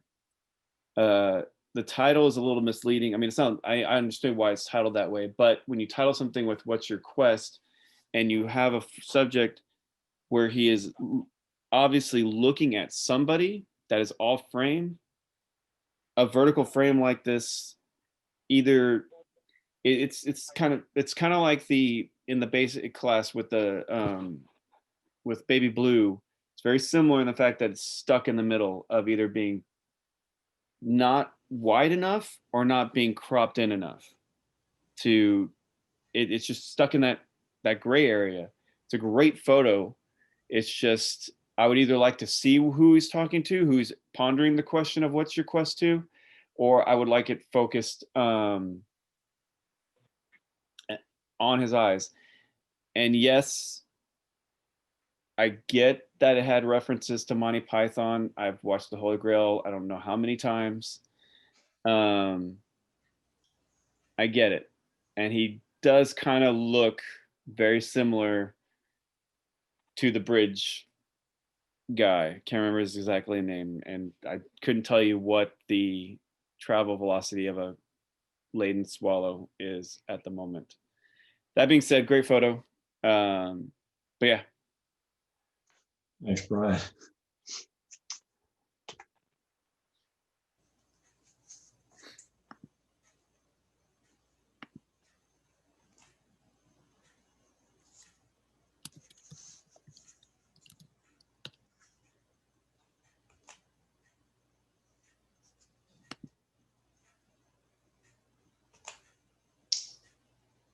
And our last image, can't stop a river. Gary, can you stop a river? Nope. Can you? You can't stop the beat. Musical theater reference. There you go. Okay. So I like that this is Austin. I would love to know exactly how far I go, because there's nothing over here in this shot, and there's a lot of stuff there now. I can't even quite figure out where the library sits in this building by the creek. I'm a little It's not confused on there. it, but It's not there. where it's going to sit. How's that? Where it's going to sit? This is the 70s. Wow. Okay. Way back when. So I figured it was film. The colors told me it was film. So that would have been my guess. I don't think it's 70s. There's the bridges, the pedestrian bridges there, and the condos there. So it's too new for that. Yeah, but probably shot in film. I'm going to go with film just because of the colors. I think. I like the way they're rendered. I appreciate it's a shot of, and since we're talking about an old picture, I get to say Town Lake, call it what it used to be called and should be called. I appreciate it's a shot there, and that's kind of where we go off the rails for me. I'm confused in this particular image of the point of all this up here. My eyes down here. I'm looking at things in the bottom part, and the top third of this shot is for me not particularly interesting. It doesn't really draw my attention. I find this particular composition a bit static because we've got the river basically up and down, and then you've got this little diagonal and it goes off into the distance, and we're done. So I don't have a lot of geometry that's attracting my attention. There's horizontal and there's vertical, and that's about it. From a documentation perspective, I think it's a very interesting image. I love to see the old stuff. I've only been in Austin for 25 years, I guess, 25 years, and a lot has changed in that 25 years, and even more so before then. So I think that's pretty cool. Obviously, this is new enough to have Palmer Event Center and the park, so that kind of places it pretty well. But I don't know what I'm supposed to be looking at. Am I just supposed to be looking at the river? In which case, a little bit of work in post on the scan would probably liven it up a little bit and draw my attention to it, or are we trying to find things in the shore, south and north, to draw our attention? In which case, a little dodging and burning, and a little bit of work in post might help draw the eye there. But I bounce around and I don't land on anything, and that's I think on what makes this not particularly successful for me. But like I said, having been able to get the shot is great. The film color is great. And so I think it's very cool. Somebody got to be up in a plane or a helicopter, and I never did. So woohoo, good for them. All right, thanks, Gary. So we'll go on to our winners. Oh, we have 26 images, so that means 3 places and 4 honorable mentions.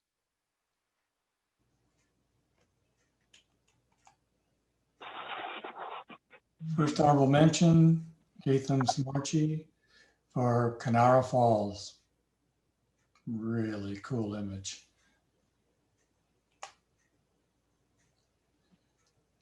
Honorable mention, Patty Mitchell for It's a Cold Day to Be Up in a Tree.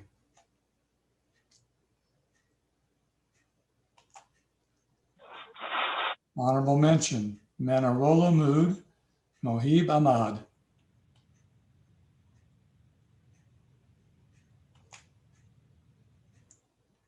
Honorable mention, Muley Point, Carol Accurso.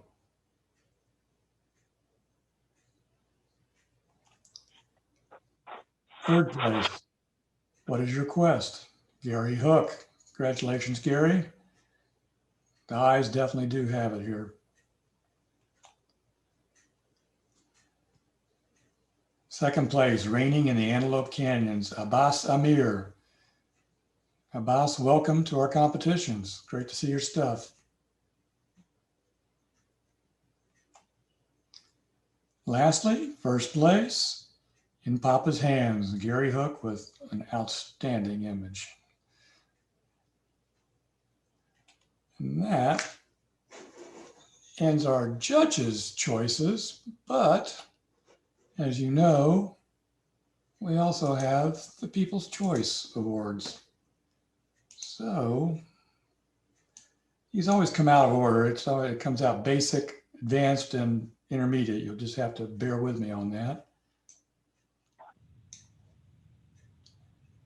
So we have 3 winners in each category. Oh, advanced came out first. Well, so much for that. Bronze in the advanced category, Haitham Samarchi again for Canara Falls. Silver goes to Abbas Amir for Raining in Antelope Canyons. And first place, or gold medal, I should say, in Papa's hands, Gary Hook. The judges and the people agree. Next, we have the intermediate category.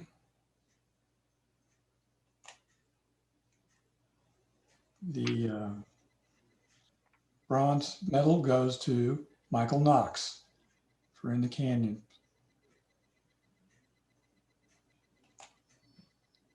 Silver goes to Dave DeVore for Different He had Drummer. his street. What's that? Oh. Sorry. And gold goes to Michael Knox for X Games at the Capitol.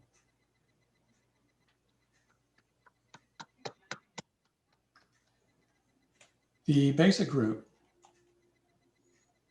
Bronze goes to Windows Sunset, Arlie Pfeiffer. Cool, Arlie. Yeah, wow.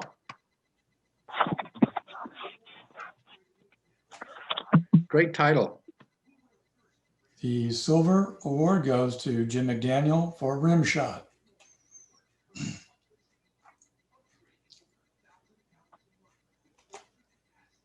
And the gold medal goes to Charles Schwartz for Platform 1. Beautiful colors, great composition, cool picture. And that concludes January's competition. Next month will be an open competition. So you can submit any type of image you like, but the images do have to be taken within the last 2 years. And as you can make Or it 30 days. 30 days, the 30-day challenge. Come on, come with me. Propose an extension to Josh's 30-day challenge. I mean, if you look ahead to what we have going on for every month this year, every other month is an open competition, correct? It's open. Yes. Yeah. On those particular open subjects, it'd be awesome if everyone submitted at least one shot that was taken in the 30 days that they have to shoot those opens. Just because open competition, that means you could go out and shoot whatever you want and not have to adhere to something. It gives it, and also it would, it might get you out there to shoot something that you normally would never shoot. And you have to, it's just a good way to try that challenge out. Not maybe every month this year, but every open competition, just try and submit one that was taken in the last 30 days. Yeah. Come with me on a magical 30-day journey. It's a great idea, except for people that are quarantined. You don't got a camera at home? I'm not quarantined. I'm just talking about, we do have some, I'm sure. You don't have a macro lens? There's always soap bubbles. You got water drops? You got a creek you can walk to? There is You can order glycerin and eye droppers from Amazon. Yeah. Set That's up the whole your- point. Get your in-home studio going. There's always cats. Yeah. No mercy. Bird feeders. Come on. You can make it happen. Set up some lights outside. in front of a photo that he won competition with, and it's a bicycle sprocket that was Yeah. moving in his garage. So Yeah. Come on. I didn't actually shoot it in the garage, but yeah, the cassette had actually been lying in my front yard rusting for a year or two before I before I picked it up, polished it up, and said this would be a great thing to take a picture of. Yeah, I'm just saying. You know, I want to thank you all the for point point being to it all is to give you reasons to go shoot. That's all. I want So to thank just- everybody for attending. I really want to thank the judges, of course, for all their Hey, hard judges. work. You guys Yeah. did a great job, Gary. Anytime you want, buddy. All right. Gentlemen, thank you. Yay. Just a quick note that you know, through the website, you can find people to talk to. You have a forum and take the opportunity to chat with all of these people that take these wonderful pictures through the website, either through questions or individual emails. You can select a person and talk to. All You can right. talk to me anytime. Yeah. Text me, call me, email me. You got photo questions, holla. I work from home. I'm bored. Let's go. Appreciate it, Josh. Really appreciate your leadership too. Oh, I just show up and smile. It's all good. Y'all do all the hard work. But yeah, judge next time. We need more volunteers. Do it. Yeah. Thank you, Mark. Thank you for being competition coordinator. Yeah. Thank you, Ed, Thank you, for our sir. website. Happy 2021. Any questions about the landscape show? Sorry, I Oh, wasn't on Patty. at the beginning. Hey. Yeah, where you been, Patty? I got here late, but I've been here most of the time. Fantastic pictures. Thank you. Any questions about the landscape show? Do I have to compete against Mohib and Hatham and all those guys? Yes. Crushing me. They're crushing me. Hey, Patty, this is Moab. Is there any requirement in terms of where the image should have been created? Like, is it Texas specific or? Only in your backyard. Ah, No, That's No. Anywhere. Yeah. got it. And anytime. There's no Yeah. age requirement, right? Yeah. No, within 2 years or anything. No, like that? there's none of that. This is a greatest hits show. Anytime, any great photos you have, great landscapes. The only thing we're limited is each print can't occupy a space more than 16 by 24. Otherwise, it 18 gets a by little crowded. 24. 18 by 24. Or 18 by 24, yeah. That's the outside of the frame. Yeah, outside the frame. Well, it's the image, as long as you don't have a 4-inch frame, So That's kind of your box to work with. Because you're looking for 12 images. You're going to be best ones. Best 12. That Yeah. Linda Nichols is going to choose. By the way, she's known for her landscape photography. She's got the Houston magazine, Houston website chose her 25 best in Texas. Or Wow. I'm not, that's 9. oh, 9. I'm sorry, Patty. You know her. Do you want to say anything about anything? What? Well, it was in the description, and it has connections to her website and stuff like that. So. Right, Pierce Pat- Space. Patty, you mentioned that they could be stretched canvas. Can they be metal also? Yes. Yeah. Just not bigger than the box of 18 by 24 because you'll start Right, crowding and out your with- neighbors. And then with you a d- chain behind it. Yeah, and a hanging wire. Yeah. Yep. Any other questions? Any random questions? Anything that y'all need? Anybody have any Do questions? you know for the that you year? look like an evil villain when you're combing your beard with your fingers like that? Mm,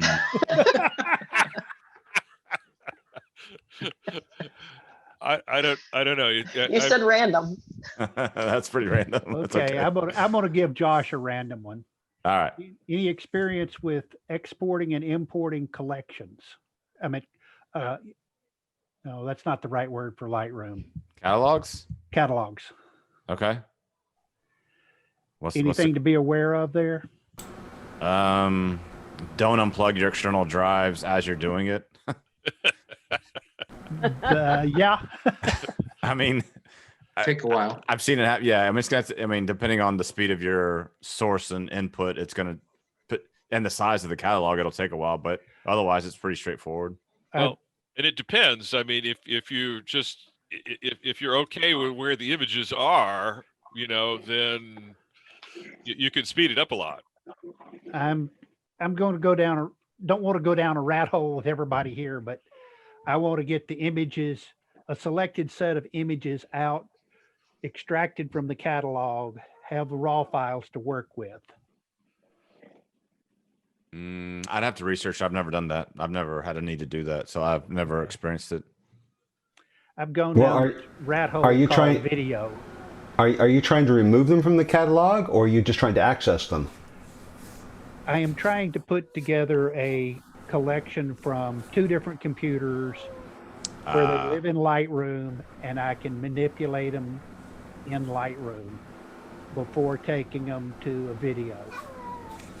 From either computer, or that just happens to be the source? I have my computer and Evelyn's computer. Okay. So what you want to do is, as Josh said, you want to be careful, but if you export it to a local drive, if you have room, that way you can get a copy on a local drive and then copy that to your external drive. You're going to be a little safer that way. And I don't think exporting... We have internet connection, and I've got a boatload of space on my machine. Okay. Do they need to come from a collection, or can you just bring over the files? Collection, Josh. At least the concept that I've come up with is select the images on one of the computers that I think are the right set to work with. Get those exported as bring them into a collection, export the catalog. Right. Now I have a standalone catalog, a very small one. You have another copy of them all in a catalog, yes. Okay, you have the raw files there also. It will export, it will make copies of all the files. It may make the XMP files as well at the same time, I don't know. Okay. But it will copy the raw catalog, the raw files with all the catalog information into a separate folder, and that thing is self-contained. So you can take that anywhere, you can import it, whatever, not a problem. Cool. All right. Yeah. I'm having to do this on myself right now to move some stuff from my desktop to a laptop so I can go show a customer some stuff. So yeah. Yeah, thank you both. You bet. You know, holler if you have help, or holler if you have trouble. And that's kind of the struggle that Adobe's been having. They've gone from that's the difference between Classic and CC, is they're trying to get the cloud version to have the functionality of the Classic version, so that the file sources are more amorphous, but still appeasing to the power users. I mean, that's where they're trying to get to, because the problem is, like for me, I have a powerful desktop, I have a pretty good laptop, and then managing the movement of those files, if I want to work on a laptop, like how to get them over is kind of tedious, where they're trying to get eventually to less device agnostic is where they're trying to get to. They're not there yet, as far as what Adobe's doing, but that's the goal of the Lightroom Cloud CC, is to be more device agnostic, instead of having to rely on one local drive for all your efforts like Classic is. I would argue that their objective is to get you paying them consistent cloud fees for all of the photos that you've stuffed up there on their cloud. I mean, that too. Probably that too. Well, they've got me going between 3 applications now, and yeah. Lightroom, Photoshop, and Premiere Pro. Yeah. Well, actually, I wanted to toss one out here. Is anybody out here working with, what was it called? Color One? Capture One? Capture One? Capture One. I've used it a little bit. Not a ton, but I've used it a little bit. Anybody opinions? It's good. It does some things differently, and it has a lot of fans. I think for working on one file, it's probably better. Working on 1,000 files, it's worse. Oh, okay. Yeah, So, the advantage to Lightroom is that it has management facilities that are unequaled by any other application, period. And that alone is worth the price of admission for me. So I've tried Capture One lightly, but it's like, you can't do the management. I'm not going to switch, and I'm not going to keep exporting things to an external editor. So Lightroom it is. Yeah, I mean, Capture One is designed by the same people that own Phase, the medium format. Yes.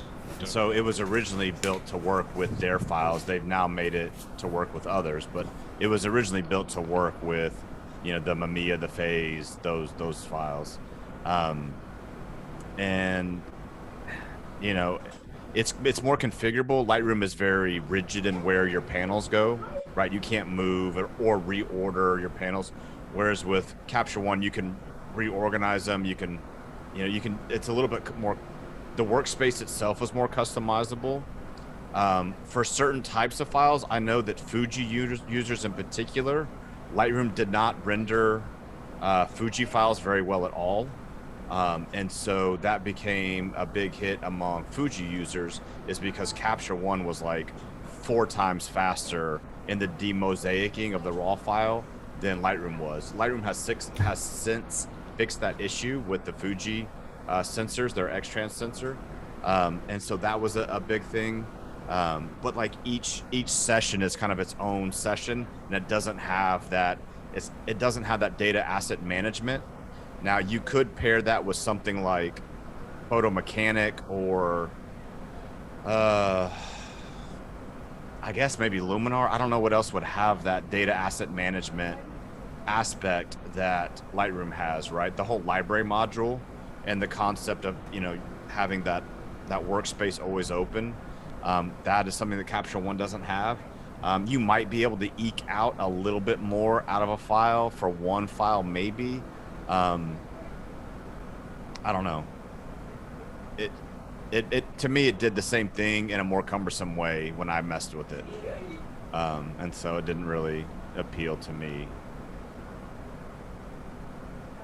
But I still think I have a license to it, but I don't really use it. And it's gone to a subscription model as well. Yeah. Is it? I think you can buy a subscription for it, or you can buy a flat fee. I'm not sure, but they offer subscription. Yeah. So yeah, it's so weird for me. I mean, for those who know me, right? So I'm a full-time photographer, and so for me, I like the subscription because then that's a fee I can, like, that's a business expense for me that I can just pay monthly. And so for me, it actually is better, which is counter to what most hobbyists would think. They don't like having to pay the monthly fee. They just want to pay one time and be done with it. I get it. So it's kind of nice. I like the Capture One. At least has the option of paying monthly or by the fee. That's a consideration depending on if you're a hobbyist or actually, trying to. So y'all know the joke, right? How do you make a small fortune in photography?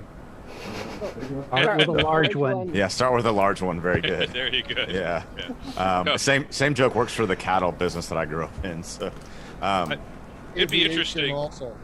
I think I'd be interesting to try it. I mean, I do have issues with Lightroom, particularly. I don't know if you've run across this, but I'll go in the develop module and get something the way I want it, and then go back into the library.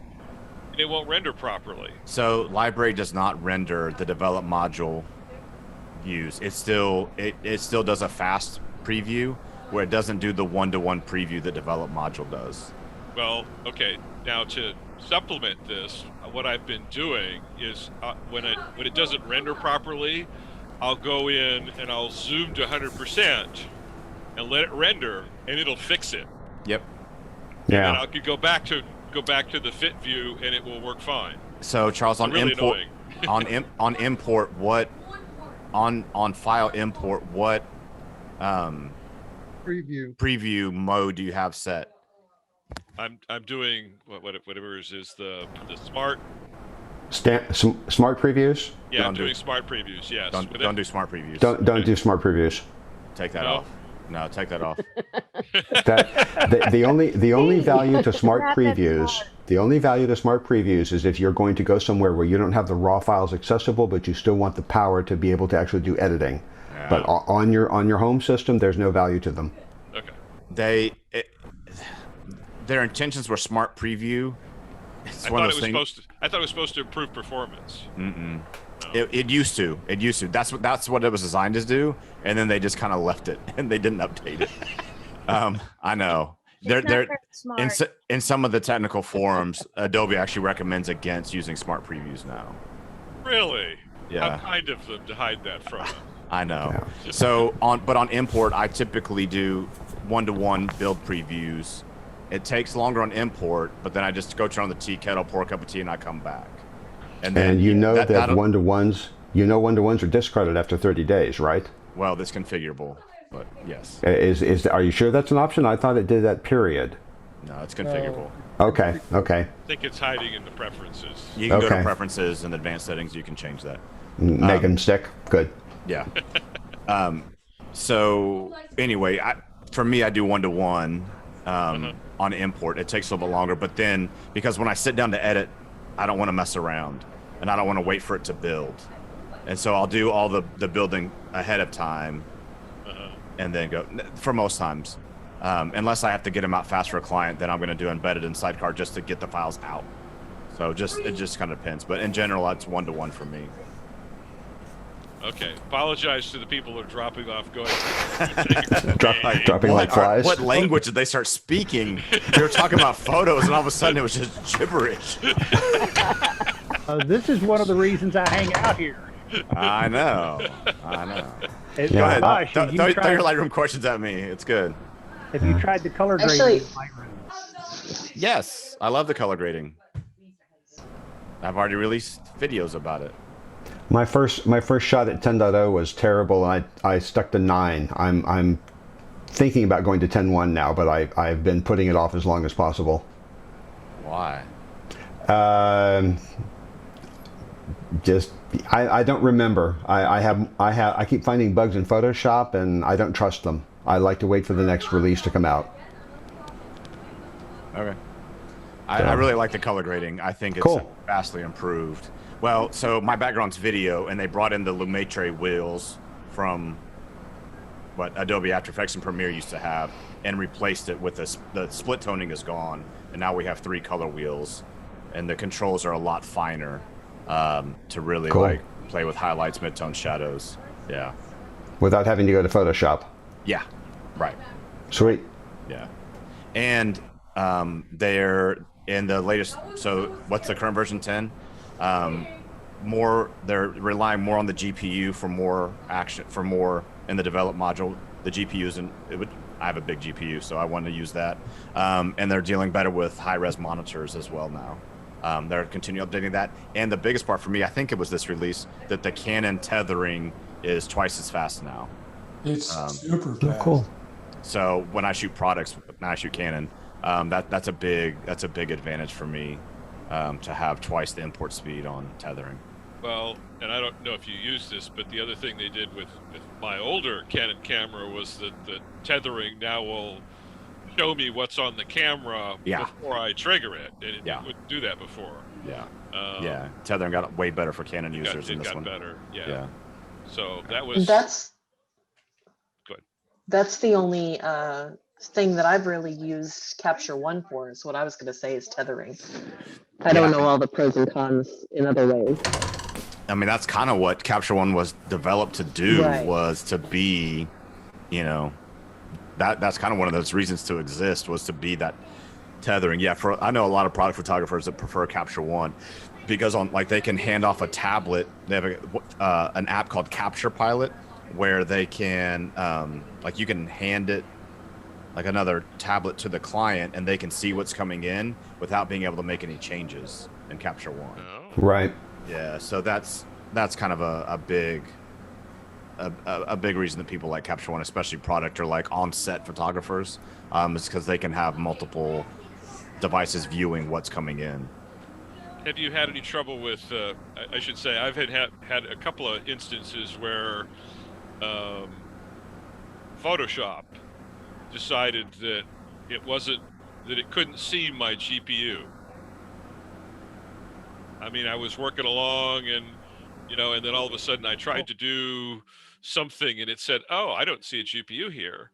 And one time I just exited and re-entered and it said, "Oh, I'm fine." And then another time I had to go kill off the preferences file and rebuild it before it would see the GPU.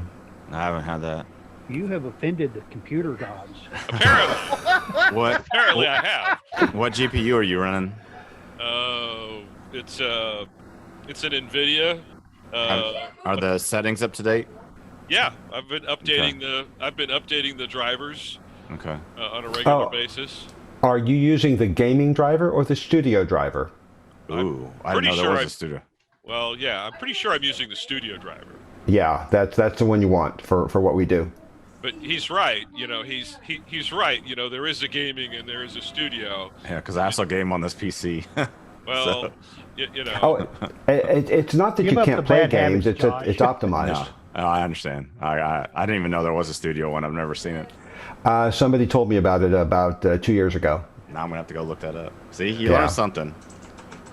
Yeah, it's on the format now. drop down on their website. Yeah. NVIDIA has made a whole big deal about creating or sponsoring studio laptops which use their GPUs Yeah. and also use their drivers. Yeah. So. Charles's head keeps disappearing. Yeah, these things happen. It is kind of disturbing. Well, It's awesome. these things happen. You know, I mean, you know, when you live with the teeth, things happen to you. Live with the teeth, die by the teeth. Yep. Cool. Any other questions? I had a quick unrelated question. Sure. Will Go for we it. still be able to read all the judges' critiques on all the judged photos? Like we started to be able to do You that. should be. If, Okay. if you have any trouble with that, let me know. Yeah, I haven't. I just didn't know with the new year if we were Yeah. changing it back the way it No. started. I'm trying not to change something every week like I did last year. Got to keep Ed employed. Yeah, no, that's a good question though. Oh man, I just looked at the comments and Patty said we were brutal, or maybe I was brutal. I don't know. Ouch. Yeah. Well, you know, I mean, we did ask for, or at least Mark specifically asked for different opinions for different judges, and that's what we got. So, you know, I warned him. yeah. If you wanted the same opinion every time, you don't want to, then you shouldn't be recruiting judges. That's right. We learn something every time. Yeah. Oh yeah. Your image through someone else's eyes. So I want to learn something. Why is your phone number from Las Vegas?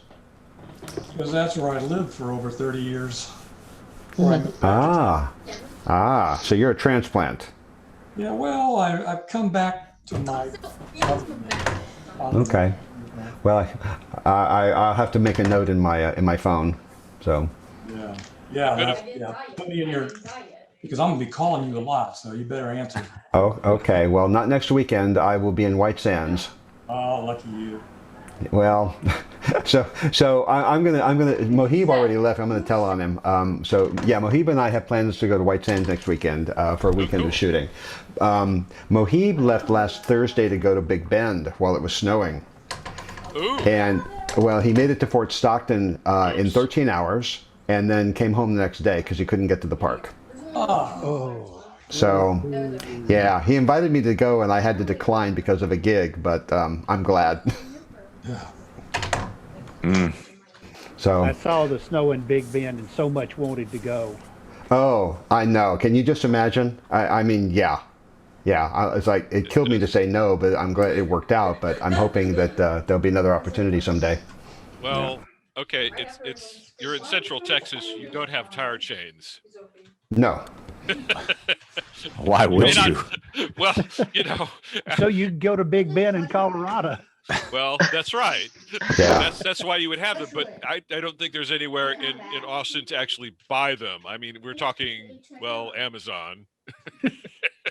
But yeah. Hey, the UPS driver still remembers me from ordering tire chains about 10 years ago. Yeah, I haven't had a set for years. I'm from New York. I'm from New York and a very experienced snow driver. If anybody wants to take me along. Well, okay.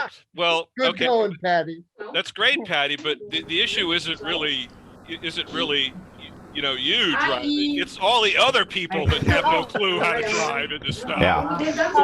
That's my problem down here. True, because We don't know how to drive in the rain. So my you retort can tighten that when my retort and everybody complains about Texas and I don't know how to drive in the snow, which happens like once every 30 years, is that at least we don't die in every heat wave like all the Yankees do. Well, Yeah. It's Yeah. like heat wave, Chicago, 17 people dead. How hot was it? 95. And my answer is like in the shade. Well, that's because the Chicagoans have not learned to air condition everything, including the outdoors, like we do. So we Yeah. don't know. We know how to air condition, but we know how to take chains. I'll take that trade. I think the chains are cheaper. Yes. Probably. To operate also. Yeah. All right. Well, All right. thank you, Mark. I apologize. I was going to change to intermediate. I forgot. That's why I'm in basic. I'll be an intermediate for the future. You know, of course, now that I'm in intermediate, I looked at this session. And I'm like, I'm not going to win anything. Oh, I know, right? No, don't- That's what I That's thought why you got to too. go shoot new stuff. You got to go shoot Don't new say stuff that. to win. In it to win it. Yep.